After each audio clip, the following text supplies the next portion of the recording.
Selamat pagi teman-teman, hari ini kita akan belajar tentang kepribadian konsumen. Kepribadian itu merupakan salah satu faktor internal yang mempengaruhi seseorang dalam pembelian. Ya, jadi apa yang dibeli oleh konsumen, kapan dan bagaimana mereka membeli, itu sangat dipengaruhi oleh kepribadian konsumen. Sehingga banyak iklan-iklan yang disajikan menggunakan tema kepribadian, ya, misalnya citra pribadi sukses. Ada beberapa istilah yang digunakan untuk menggambarkan kepribadian, ya, seperti mentality, personality, individuality. Mentality itu merupakan suatu situasi mental yang terkait dengan segala kegiatan mental. Sedangkan personality itu seluruh keseluruhan karakter personal, ya. Lalu individuality itu merupakan sikap unik atau unik yang menyebabkan seseorang itu berbeda dengan yang lain, ya. Lalu identitas itu dari kesatuan sifat-sifat. Oke, selanjutnya karakteristik kepribadian. Beberapa karakteristik yang perlu diketahui dalam mempelajari kepribadian. Yang pertama, kepribadian mencerminkan perbedaan individu. Jadi karakteristik pribadi seseorang itu berbeda satu dengan yang lain, ya, walaupun kembar tapi tetap pribadinya beda-beda, ya. Hal ini membuat seseorang menjadi unik, ya, yang berarti bahwa ia berbeda dengan yang lain.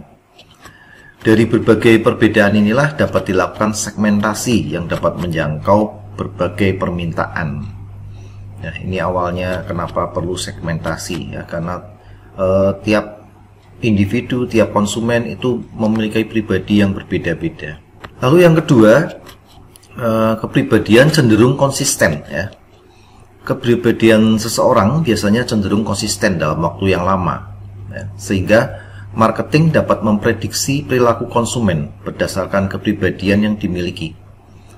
Ya, perilaku konsumen itu sangat bervariasi, ya, dan bisa berubah seperti psikologi konsumen, sosial budaya, lingkungan, dan sebagainya. Lalu yang ketiga, kepribadian itu dapat berubah, ya, walaupun sebelumnya dinyatakan bahwa kepribadian itu konsisten, tapi bisa berubah, ya. Meskipun konsisten, namun kemungkinan berubah itu besar juga, ya. Biasanya kalau seseorang itu berpindah, ya, misalnya dari Pekalongan ke Jakarta, ya, atau dari Pekalongan ke luar negeri, itu bisa jadi kepribadiannya berubah, ya, karena mengikuti kondisi lingkungan. Lalu yang keempat, kepribadian itu terintegrasi, ya. Terintegrasi itu faktor yang membentuk kepribadian untuk menghasilkan satu kesatuan yang utuh, ya. Integrasi itu gabungan, ya, berbagai faktor. Oke, lalu ada beberapa teori kepribadian, ya. Yang pertama, teori psikoanalisis klasik, ya. Ini penemunya Freud, ya. Teori Freud, ya. Teori ini dikemukakan oleh Sigmund Freud tahun 1986. Dasar dari teori ini, kepribadian itu didominasi oleh kebutuhan atau dorongan yang sifatnya tidak disadari oleh individu, ya. Menurut Freud, kepribadian manusia itu terdiri dari 3 sistem yang saling berinteraksi, yaitu ID, superego, dan ego. Kita lihat satu-satu, ya. ID itu merupakan kebutuhan psikologi dasar seperti lapar, haus, dan sebagainya. Individu yang merasakan kebutuhan ini tentunya ingin segera memenuhi, ya, mencari makan atau mencari minum seperti itu, ya. Lalu yang kedua, superego. Superego didefinisikan sebagai ekspresi internal seseorang berkaitan dengan moral masyarakat dan kode etik. Jadi peran superego ini adalah untuk membuktikan apakah seseorang dapat diterima oleh masyarakat sekitar atau tidak. Lalu ego adalah kontrol yang secara sadar dilakukan oleh seseorang. Lalu teori psikoanalisis klasik dan kepribadian produk, ya. Para peneliti menyimpulkan bahwa sebagian besar dorongan manusia cenderung di bawah sadar atau tidak disadari oleh manusia tersebut, ya. Jadi kalau dihubungkan dengan dorongan pembelian, maka sebagian besar manusia tidak menyadari apa sebenarnya alasan yang mendorong mereka melakukan pembelian. Ya, jadi berdasarkan argumen tersebut, maka pembelian itu sangat tergantung pada situasi dan refleksi kepribadian seseorang. Contoh sederhananya ya, perempuan yang feminim, perempuan yang tomboy itu akan membeli produk sesuai dengan kepribadian mereka. Oke, lalu yang kedua, teori Jungian atau penemunya Carl Gustav Jung ya, tahun 1954. Gustav Jung itu ahli psikologi pertama yang merumuskan tipe kepribadian manusia dengan menggunakan introvert dan extrovert. Ya, sudah tahu ya, introvert dan extrovert ya. Introvert itu yang sukanya sendirian, sedangkan extrovert itu sukanya yang rame-rame ya. Jung mengatakan bahwa kepribadian manusia itu dipengaruhi dari warisan generasi terdahulu. Kemudian, tanpa disadari, kepribadian akan terbentuk dengan ilmiah. Menurut Jung ada 4 dimensi psikologi ya, yaitu sensing, intuiting, thinking, feeling, extroversion, introversion, judging, dan perceiving ya. Nah, dari 4 dimensi yang dapat dari 4 dimensi tersebut dapat disederhanakan menjadi 2, yaitu sensing dan intuiting, mencerminkan bagaimana konsumen mendapatkan sesuatu. Lalu yang kedua, thinking dan feeling, adalah cara konsumen dalam mengambil keputusan. Ini kalau digabungkan seperti ini ya, dibuat tabel, ini thinking, feeling, ini sensing dan intuiting. Ini sensing dan thinking dari seperti ini, sensing, thinking, sebelah sini sensing dan feeling. Lalu yang di bawahnya intuiting dan thinking, lalu yang sebelah kanan sendiri intuiting dan feeling. Ya. Marketing harus menyusun strategi promosi sesuai dengan karakteristik konsumennya. Misalnya pribadi intuiting feeling, ini ya, intuiting feeling itu sangat mempertimbangkan pandangan yang diberikan oleh orang lain. Maka cara promosi yang tepat adalah ketok tular atau WOM. Masih ingat ya, WOM, words of mouth. Oke, ini karakteristik kepribadian yang cukup banyak ini ya. Sensing thinking itu rasional dalam pengambilan keputusan, lalu memiliki pandangan logik ya. Membuat keputusan dengan orientasi objektif ya. Sangat pertimbangan faktor ekonomis ya. Jadi orang-orang sensing thinking itu sangat sensitif terhadap harga. Lalu berusaha mencari banyak informasi sebelum mengambil keputusan.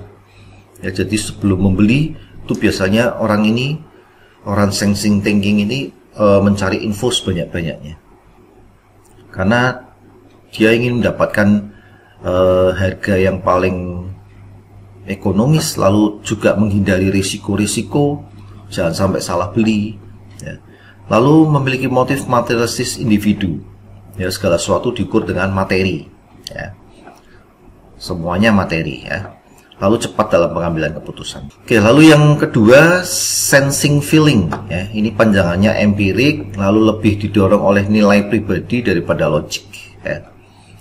Lalu mempunyai keputusan dengan orientasi subjektif dan mementingkan orang lain dalam pengambilan keputusan. Nah, ini orang ini biasanya melihat atau inginnya mendapatkan masukan dari orang-orang yang sudah membeli barang. Nah, jadi nunggu orang lain membeli dulu, lalu dia baru tanya-tanya. Membagi resiko dengan orang lain. Jadi orang lain ini yang kena resiko ya. Lalu memiliki motif materialistis yang ditunjukkan kepada orang lain, memikirkan statusnya. Lalu pengambilan keputusannya jangka pendek. Ini sensing feeling. Lalu intuiting thinking ya, berpandangan luas terhadap situasi, lalu mengandalkan imajinasi ya, pendekatan logik dalam pengambilan keputusan ya, logika dalam pengambilan keputusan.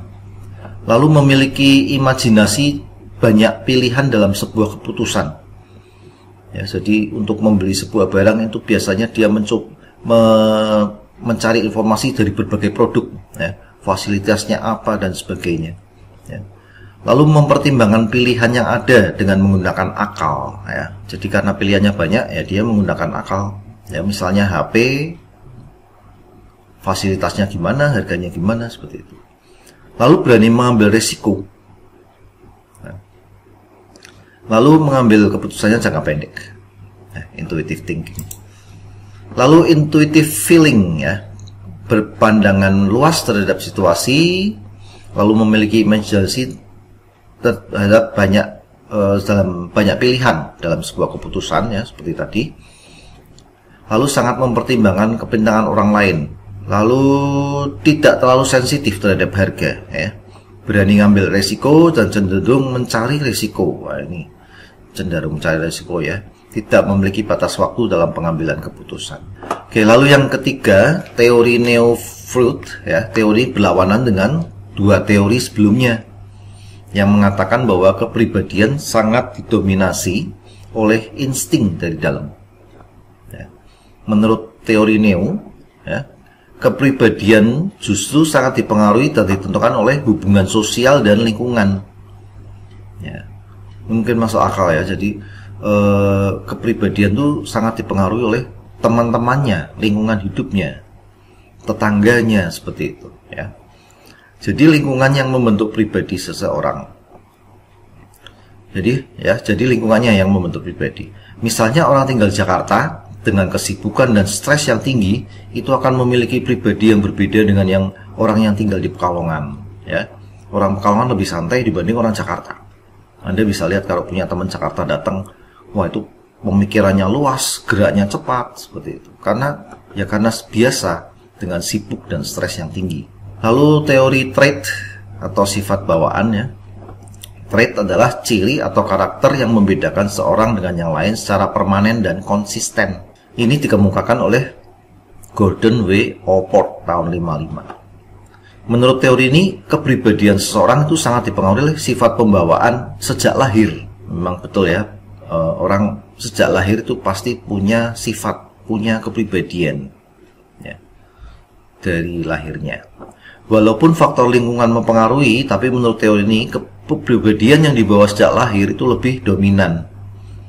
Ya, jadi dia mau di lingkungan apapun, tapi kepribadian yang sejak lahir itu sudah lebih dominan. Yang kelima, teori humanistik, ya. Teori ini menekankan cara manusia mempersepsikan dunianya dan kekuatan yang mempengaruhinya. Oke, mungkin itu saja materi kepribadian konsumen. Selamat ketemu di pertemuan selanjutnya.